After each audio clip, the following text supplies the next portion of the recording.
Hi, I'm Peter Adamson, and you're listening to the History of Philosophy podcast, brought to you with the support of King's College London and the Leverhulme Trust. Online at www.historyofphilosophy.net. Today's episode, We Didn't Start the Fire, the Stoics on Nature. Most majestic of immortals, many-titled, ever-omnipotent Zeus, prime mover of nature, who with your law steer all things, hail to you, for it is proper for any mortal to address you. We are your offspring, and alone of all mortal creatures which are alive and tread the earth, we bear a likeness to God. Therefore I shall hymn you, and sing forever of your might. All this cosmos, as it spins around the earth, obeys you, whichever way you lead, and willingly submits to your sway. Such is the double-edged, fiery, ever-living thunderbolt, which you hold at the ready in your unvanquished hands. For under its strokes all the works of nature are accomplished. With it you direct the universal reason which runs through all things, and intermingles with the lights of heaven, both great and small. This, in the translation of the indispensable Long and Sedley reader, entitled The Hellenistic Philosophers, is the beginning of a hymn to Zeus, written by the Stoic Cleanthes. Cleanthes, as you might remember, was the successor of Zeno, the founder of Stoicism, and the predecessor of the great Chrysippus. It shows us that a pious attitude towards the divine was at the heart of early Stoicism, and this may come as a surprise. Anyone with a passing knowledge of Stoicism will know that, like the Epicureans, they were materialists. They insisted that what really exists is what can act on something, or be acted upon by something else. And this, for them, means bodies. Thus, they agree with Aristotle in dismissing Platonic forms as a fantasy.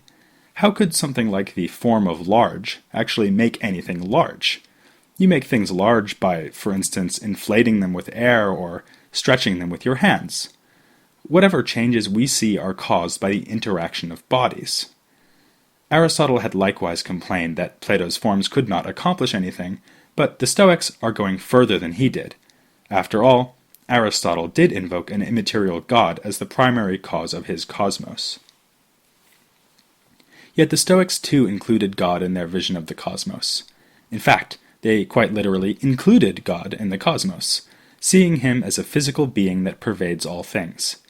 Here they again mention their idea, which, incidentally and ironically, is borrowed from Plato, that what exists is what can act or be acted upon. In general, they see God as the active cause in the universe, and speak of matter as the passive cause that is acted upon. But this is a slippery distinction, because in fact God is never apart from matter. The acting cause is never apart from what it acts upon. Instead, God and matter are both physical principles, which in their permanent and mutual interaction form the body of the cosmos.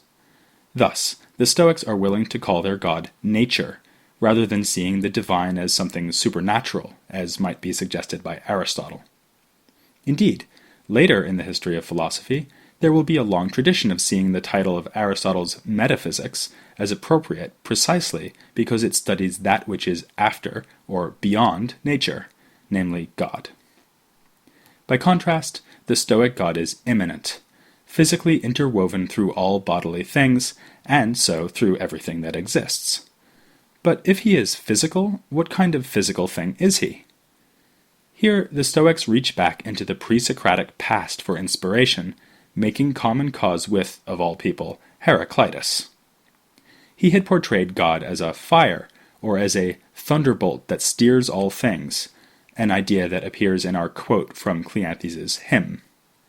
Following Heraclitus, Stoics too describe God as having a fiery nature, although God is not to be imagined simply as a flame, such as you see rising from the wick of a candle. The sense in which God is fire is more that he is physically subtle and active. He is also unlike earthly fire in that his activity is not blind or mindless. To the contrary. The Stoics call God a designing fire, and also a craftsman or demiurge, echoing the name given to God in Plato's Timaeus. He does not just pervade the cosmos, but wisely and artfully builds it from within, as if the carpenter's designing skill were inside wood and able to make it into a table. For this reason, the Stoics point to the apparent design of the world around us as a proof of God's existence. This kind of proof, often called a design argument, was certainly on the table, if you'll pardon the expression, in Plato's Timaeus, and in the works of Aristotle. But the Stoics make it very explicit, claiming that it is just obvious that there is a pervading principle of wisdom in the world. In a weird and striking image, Zeno said that rejecting the existence of such a principle would be like encountering a tree that grows flutes that play tunes, and then denying that there is a principle of music in the tree. Another Stoic analogy says that if we saw a model of the heavens, we would never question that it was made by an artisan. Thus, how can we doubt that a wise artisan made the real heavens? The Stoics see every feature of the cosmos as the result of divine wisdom and purpose, claiming that all things are as good as they could possibly be, and devoted to the fulfillment of God's plan. Often God's plan coincides with our own. My favorite detail from Stoic design arguments comes when they claim that pigs are clearly designed by Providence to be food for man, because their flesh is naturally salty. Now, I know what you're thinking. God is a principle of order and activity, but is immanent within the body of the cosmos.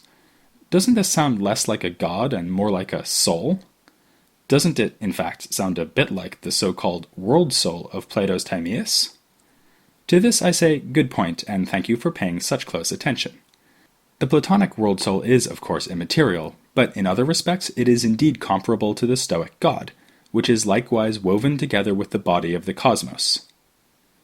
In fact, one could see Stoic theology as itself woven together, taking both the world soul and the divine craftsman of Plato's Timaeus and combining them into one single principle. It would seem that this is not a coincidence. The early Stoics were carefully reacting to Plato, borrowing from him even as they rejected some of his ideas, not least the ideas or forms themselves. That was incompatible with their materialism, but the comparison of God to a craftsman, the analogy between the cosmos and a living thing, the notion that providence and wisdom are visible in the design of the universe, all these things were taken over from the Timaeus and given a distinctively Stoic materialist spin. Cleanthes says in his hymn that we alone among earthly beings bear a likeness to God, which looks like another Platonic allusion to the dialogue Theaetetus and its suggestion that mankind's purpose is to achieve likeness to God. Of course, as materialists, when the Stoics say this, they must mean that the soul is a physical thing, which somehow resembles the divine nature that physically pervades all things. Our souls can be thought of as portions of this divine nature, and they give to our body what God gives to the world, order and a principle of activity. The human soul is also, like God, fiery. Starting with Chrysippus, it is identified with a kind of warm breath, in Greek pneuma. Thanks to this breath, living animals possess a vital heat that spreads along with the soul through the body, just as God, the designing fire, spreads through the cosmos. The Stoics naturally locate the center of the soul where we find the center of heat, namely, as Aristotle too had said, the heart. It is here, not in the brain, that we find the soul's so-called hegemonikon, or commanding faculty. Of course, the Stoics knew that their materialist understanding of soul would be no less contentious than their materialist portrayal of God. So they argued for it. One proof they offered was that children resemble their parents in character as well as in appearance. Parents produce their children through a physical process, so how could our character dispositions be inherited if the soul were not somehow physical? They also describe the way that the soul physically acts upon and within the body. Taking their cue from respiration, they imagine the soul as a kind of breath that is moving both inward and outward in the body, holding the body together in a balanced state of tension. Actually, something like this is true even for lifeless things such as rocks, which also have a so-called tenor. This is what holds a rock together as a single thing and makes it distinct from the other objects around it. But humans have a much more exalted sort of unity, which gives them the godlike capacity for reason and intelligence. Here, the Stoics run into a problem. They are saying that God and the soul are physical things, which spread all the way through other physical things, namely the cosmos and the ensouled body. But how is this possible? It seems to presuppose something absurd, namely that two physical objects can be in the same place at the same time. If only this were true, it would solve all our housing problems. But unfortunately, each physical object seems jealously to guard its own space. Some kind of force is needed to push it out of its place to make room for something else. When I pour wine into a glass, for instance, the air in the glass is pushed out of the way. So it seems that God cannot be everywhere in the cosmos because there is no room. The cosmos would have to get out of the way. But the Stoics can now ask, what happens when wine is poured into water? In that case, the wine does not push the water aside. Rather, it mixes together with the water, so that the two are both together in the same place. Similarly, the Stoics want to say, God is thoroughly mixed together with the body of the cosmos, and your soul is mixed together with your body. This theory of mixture provoked a good deal of discussion and derision in the ancient world. Of course, some philosophers, like the atomists, thought that there is no total mixture, only the juxtaposition of particles, jumbled together only the way that pebbles or beans might be. Chrysippus, author of the Stoic view on this issue, did of course agree that mixture can happen by juxtaposition, but he insisted that two things can be in the same place at the same time, if they are suitable for this more thorough kind of mixture, like wine and water. Opponents retorted that, in that case, any body could be stretched to be coextensive with any other body, no matter how large. A drop of wine could be mixed into the entire ocean, and would be stretched across the whole ocean, a little bit of that drop in every drop of water. A gorier version, suggested by the skeptic Arcesilaus, pointed out that if Chrysippus were right, a single leg that rotted in the ocean could become big enough for 2 fleets of ships to fight in, since the decomposed leg would spread throughout the entire sea. If this was supposed to scare Chrysippus, it didn't work. He insisted that a drop of wine can, in principle, exist throughout the sea. His opponents, of course, continued to feel that he didn't have a leg to stand on. The Stoic God, then, is not only a source of all order and activity, which steers all things, like Heraclitus' thunderbolt, but is also present within all things. He could hardly be more unlike the Epicurean gods, who are envisioned as uninvolved, remote entities living in detached bliss. The Stoic God, by contrast, is about as involved as he could be. Indeed, Stoic physics in general is diametrically opposed to Epicureanism. Instead of unmixed atoms colliding at random, we have divisible and intermixing bodies woven together by a providential rationality. A more subtle contrast for the Stoics would be Aristotle. Of course, his God, like a Platonic form, is an immaterial cause, something the Stoics reject out of hand. But the Stoics agree with Aristotle, and most other ancient philosophers, in thinking of the cosmos as spherical, with the more divine heavens surrounding an earthly realm. They accept a system of 4 elements, air, earth, fire, and water, and, like Aristotle, assume that these are continuous. In other words, they can be divided and divided again, indefinitely, without ever reaching atoms, that is, indivisible parts. Thus, the Stoics find much to agree with in Aristotle's physics. Regarding the past and future, though, they do not see eye to eye. Aristotle believes that the cosmos is eternal and has always been organized more or less as we see now. For the Stoics, though, the world order we experience is only one chapter in an ongoing story. Long ago, the cosmos consisted of nothing but divine fire, a pure fusion of God with matter, in which all was wisdom and there was no evil. Our world emerged from this state when the fire condensed into the other elements, and, as in many a pre-Socratic cosmology, transformed into the earth below and the heavens above. Also familiar from pre-Socratic philosophy, even if it is an idea that turns up too in some Platonic dialogues, is the idea that our world undergoes cycles.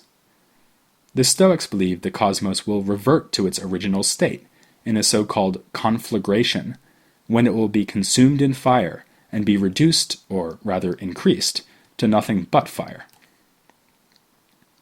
I say increased because the Stoic theory takes account of the fact that the elements vary in density. When fire transforms into water or earth, it takes up much less space, and the reverse, of course, is also true. This means that when the cosmos is in a state of conflagration, it will take up vastly more room than it does when it has partially condensed into its current form. To make this possible, the Stoics posit that our cosmos is surrounded by an infinite emptiness, a void. Here again, it's useful to compare them to the Epicureans and to Aristotle. Aristotle rejects the possibility of void entirely. For him, the cosmos is a finite sphere surrounded by nothing at all, not even empty void. Epicurus instead goes for an infinite void, the emptiness in which atoms can move and collide, combining into indefinitely many worlds. Like Aristotle, the Stoics recognize only one cosmos, our cosmos. But they say it is able to expand in volume because there is plenty of room around it, since they also recognize infinite void, like the Epicureans. Against Aristotle and whoever else doubts that the cosmos is surrounded by void, the Stoics ask what will happen if someone standing at the very edge extends his arm. If he can stretch his arm out past the edge of the cosmos, there is empty space around it. If he can't, there must be something outside the cosmos blocking his motion. So, if the cosmos really does have an edge with nothing beyond it, that nothing must be conceived as void. When the Stoics combine their cosmic cycle with their respect for divine providence, they come to an unnerving conclusion. God designs the whole world with maximal wisdom. Presumably then, when the world has been consumed in fire and reborn, we can expect God to make the same choices again. Every cosmic cycle, in other words, will be exactly the same. This is the idea of eternal recurrence, also famously discussed by Nietzsche. It is not merely an idle cosmological speculation, but is intended to make us weigh up each choice as if it will be repeated infinitely many times. That, at least, was the message Nietzsche drew from the idea of recurrence. Marcus Aurelius, too, saw it as ethically important, but for a rather different reason. It puts things in a great deal of perspective. For instance, why should I be afraid to choose an honorable death over cowardly safety if my life will be repeated an infinity of times, so that I will live forever either way?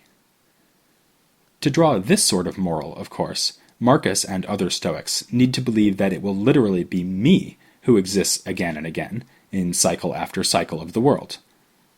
Some Stoics denied this under pressure from their critics, but it seems that the original Stoic view here was that the very same Socrates will exist in every world cycle, will drink hemlock in every cycle, and so on. It has even been suggested that time for the Stoics is therefore circular. If this is right, the Stoics see the future not as an infinite series of repeated events that are exactly alike, but as a loop of literally identical events happening over and over again. This may be captured in the image of time as an unwinding rope, which Cicero uses to describe the Stoic theory. But how, we might now ask, can Marcus Aurelius, or any other Stoic, speak of choosing, whether or not we choose with eternal recurrence in mind? If God so orders the world as to achieve the best and most rational results, and if our actions too fall within that ordering, then can we really be said to choose our actions? Are we not rather puppets of divine causation? The Stoics might, like later philosophers, have sought to reconcile divine providence with the idea that our actions are uncaused by God, or by anything else, but they went in the other direction. They embraced the notion that all things are caused, including human actions. They were, in a word, determinists, convinced that all events, including human choices and actions, arise out of unbreakable chains of prior events, a web of cause and effect that is inescapable and the product of divine wisdom. As I've said in previous episodes, the Stoics saw all parts of philosophy as interconnected, and we've here arrived at a connection between physics and ethics. In fact, we already saw that the physical doctrine of eternal recurrence had a practical significance. Determinism, though, has further-reaching consequences for ethics. The thought that all things are fated to occur as they do by divine providence might fill us with a deep peace, leading us to accept even the most horrifying events with equanimity. We might, that is, take what we have come to call a Stoic attitude towards misfortune and suffering. What happens is inevitable, so there's no point getting upset about it. Moreover, it is preordained by God, and getting upset would just be to show our all-too-human incomprehension of his greater plan. On the other hand, this same thought might itself strike you as pretty upsetting. It seems to depict us as mere pawns moved by irresistible divine will in a cosmic chess game, albeit a game of chess that happens over and over, with a big fire breaking out at the end. So is nothing, to put it as the Stoics and other philosophers of the period put it, up to us? It's up to you to find out, by joining me next time as I look at Stoic ethics and determinism, on the history of philosophy without any gaps.